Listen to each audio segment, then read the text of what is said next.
తర్వాత నిన్న ముఖ్యంగా సుప్రీంకోర్టులో వివేకానంద రెడ్డి కేసు మీద జరిగిన ఆర్గ్యుమెంట్స్ కానీ వాదనలు ప్రతిపాదనలు విన్న తర్వాత రాష్ట్ర ప్రజలకు కొద్దిగా వివరణ ఇచ్చేందుకు నేను ఈ ప్రెస్ మీట్ పెట్టడం జరిగింది. అంటే అందరూ కూడా రాష్ట్ర ప్రజలు కూడా ఈ మధ్యకాలంలో అసలు వివేకానంద రెడ్డి కేసు ఏమన్నా కోల్డ్ స్టోరేజ్కి వెళ్ళిందా, దాని మీద ఏది పురోగతి తర్వాత ఏది కనిపించడం లేదని, అంటే నిజంగా ఏదైతే ప్రజాస్వామ్యవాదులు కానీ అంతా కూడా అహింసావాదులు కానీ అంటే ఏం జరుగుతోంది ఈ కేసు ఇంత నిర్దాక్షిణ్యంగా చేసినా కూడా ఈ కేసు అమీతుమీ తేల్చకుండా కోల్డ్ స్టోరేజ్లో పడిందా అనే అనుమానం కూడా అందరికీ వచ్చింది. దానికి తోడు సునీత గారు ఏదైతే ఫైట్ చేస్తున్నారో అంటే అక్కడుండే ముద్దాయిలు ఎవరైతే ఉన్నారో ఆ ముద్దాయిలంతా బయట ఉండి స్వేచ్ఛగా తిరుగుతూ సాక్షులను ప్రభావితం చేస్తూ సాక్షులను ఆ తర్వాత బెదిరిస్తూ ఉన్నారు. కాబట్టి నేను ఏదైతే న్యాయ పోరాటం చేస్తానో తర్వాత దానికి చాలా అడ్డంకిగా మారుతోందని ఆమె సుప్రీంకోర్టుకు అంటే పలానా వల్ల బెయిల్ రద్దు చేయాలని కూడా ఆమె సుప్రీంకోర్టుకు వెళ్ళడంతో నిన్న వచ్చేసి ఆర్గ్యుమెంట్స్ స్టార్ట్ అయినాయి. ఆ ఆర్గ్యుమెంట్స్లో వచ్చేసి ప్రధానంగా అంటే సిద్ధార్థ లూత్రా గారు అంటే సునీత తరపు న్యాయవాది గారు ఆర్గ్యుమెంట్ చేసిన విధానం ఏంటంటే సుప్రీంకోర్టు గైడ్లైన్స్ ప్రకారము మీరు ఒక కాల పరిమితి విధించారు. ఆ కాల పరిమితి విధించడం వల్లనే సిబిఐ వాళ్ళు క్లోజర్ అంటే ఈ ఇన్వెస్టిగేషన్ అయిపోయిందని క్లోజర్ వేశారు. ఇప్పుడు మీరేమన్నా సిబిఐకు డైరెక్షన్ ఇవ్వండి ఈ కాల పరిమితి మీద. అప్పుడు ఆ డైరెక్షన్ ఇస్తే తప్ప ఇదే సిబిఐ వాళ్ళు అనేక సార్లు హైకోర్టుకు కానీ సుప్రీంకోర్టుకు కానీ చాలాసార్లు వచ్చేసి దీంట్లో లార్జర్ కాన్స్పిరసీ ఉంది, ఆ కాన్స్పిరసీ బయట పెట్టాలని అదే సిబిఐ వాళ్ళు అడిగినారు. కాబట్టి మీరు మళ్ళీ వాళ్ళకు రీఇన్వెస్టిగేషన్ అంటే ఈ ఇన్వెస్టిగేషన్ గడువు కొంచెం పెంచండి, అప్పుడు ఎలాబొరేటెడ్గా ఇన్వెస్టిగేషన్ చేసి దీంట్లో లార్జర్ కాన్స్పిరసీ అనేది ఏదైతే ఉందో అది తప్పకుండా బయటికి రావాలని తర్వాత సిద్ధార్థ లూత్రా గారు వాదించడం జరిగింది. ఇంకోటి పాయింట్ ఏంటంటే ఏదైతే సునీత రాజశేఖర్ అంటే వివేకానంద రెడ్డి కూతురు అల్లుడి మీద ఒక అతను కృష్ణారెడ్డి పేరుతో ఒకటి ఫాల్స్ కంప్లైంట్ ఇవ్వడం, తర్వాత సిబిఐలో పనిచేసే రామ్ సింగ్ మీద కూడా తర్వాత ఒకటి ఫాల్స్ కంప్లైంట్ ఇచ్చి దాని మీద బాగా డిలే చేసి అదంతా కూడా చాలా ఇబ్బంది పెట్టే కార్యక్రమం జరిగింది.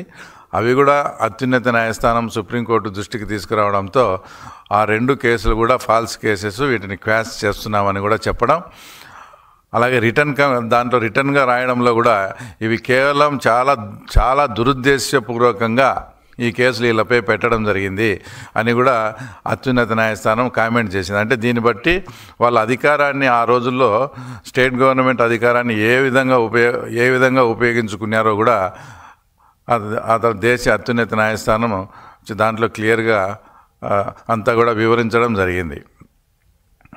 తర్వాత ఏదైతే ముద్దాయిల తరపున ఉన్నారో వాళ్ళ లాయర్, డిఫెన్స్ లాయరు ఇప్పటికే ఒక్కొక్కరు 2 సంవత్సరాలు తర్వాత 3 సంవత్సరాలు లోపల ఉన్నారు. ఇంకా వాళ్ళ బెయిల్ రద్దయి ఇంకా లోపలికి చేస్తే మాకు ఇబ్బంది అవుతుందని ఆయన వాదించడంతో అప్పుడు వచ్చేసి సిబిఐ లాయర్ గారు కూడా అంటే రాజు అని సిబిఐ లాయర్ గారు కూడా ఆయన ఆర్గ్యుమెంట్ చేస్తూ అసలు ఈ కేసు అనేది 2 సంవత్సరాలు ముద్దాయిలు 5 సంవత్సరాల కేసు కాదు. ఈ కేసును అప్పట్లో సాక్ష్యాలు నీట్గా తురిపేయడం కానీ ఆ తర్వాత మొదటిగా దాని ఆత్మహత్యగా చిత్రీకరించడం కానీ తర్వాత సాక్ష్యాలను చెరిపేయడం తర్వాత కుట్లు వేయడం ఇవన్నీ చూస్తే అసలు వీళ్ళకు 2 ఏళ్ళు 5 ఏళ్ళు కాదు, ఇది మరణశిక్ష వరకు పోయే కేసు. ఇది ఆయన చెప్పిన వర్డింగ్ అంటే మరణశిక్షకు కూడా ఈ ముద్దాయిలు అర్హులు అనేటువంటి ఒక ఘాటైన వ్యాఖ్యలు కూడా చేస్తూ వీళ్ళు 2 సంవత్సరాలు కాదు ఆ తర్వాత ఇది 5 సంవత్సరాలు కాదు అంటే వీళ్ళు మరణశిక్షకు కూడా అర్హులు అన్నట్టు ఆయన ఆర్గ్యుమెంట్ చేయడం.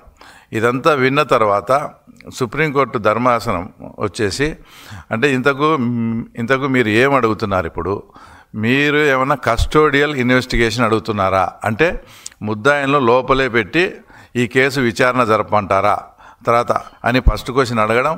రెండోది అలా ఒకవేళ ముద్దాయిలను లోపల పెట్టాల్సి వస్తే ఆ ముద్దాయిల పేర్లు ఇమ్మని కూడా అత్యున్నత న్యాయస్థానం అడగడం.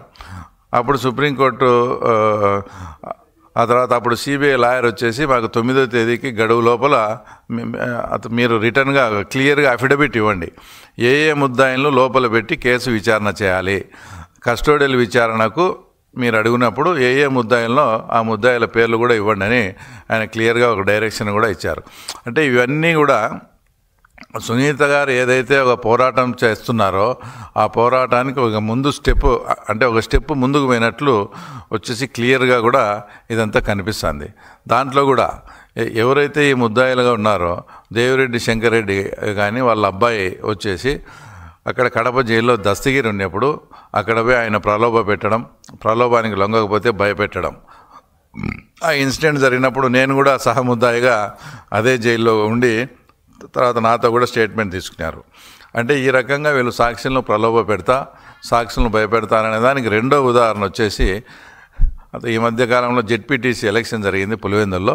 అక్కడ విశ్వనాథ్ రెడ్డి అనే అతన్ని కూడా దేవిరెడ్డి శంకర్ రెడ్డి అనేక మార్లు ఫోన్ చేసి బెదిరించారని అది కూడా కంప్లైంట్ రికార్డ్ అయ్యి అది కూడా కేసు కూడా రిజిస్టర్ అయింది. అంటే ఇవన్నీ ఎందుకు చెప్పాల్సి వస్తుందంటే వాళ్ళు బయట ఉండి ఈ రకంగా సాక్షులను కానీ ఇంకో రకంగా కానీ ప్రలోభాలకు గురి చేయడం, భయపెట్టడం చేస్తున్నారనే వచ్చే సునీత గారు ఏదైతే వాదన చేస్తున్నారో ఆ వాదన ఖచ్చితంగా నిజమవుతూ ఇదంతా చూస్తే సునీత గారు ఏదైతే న్యాయ పోరాటం చేస్తూ ఉన్నారో వచ్చేసి దానికి తగ్గ ఫలితం వచ్చేసి తొందరలోనే రాబోతుందనే దానికి, ఎందుకంటే సుప్రీంకోర్టు కూడా ఆ తర్వాత సిబిఐ వాళ్ళ లాయర్ కూడా ఏం చెప్పారంటే ఇదంతా మాట్లాడుతూ total master mind is Avinash Reddy అని కూడా ఆయన కామెంట్ చేయడం జరిగింది. అంటే దీంట్లో కర్త కర్మ క్రియ అంతా కూడా అవినాష్ రెడ్డికి తెలిసే జరిగింది.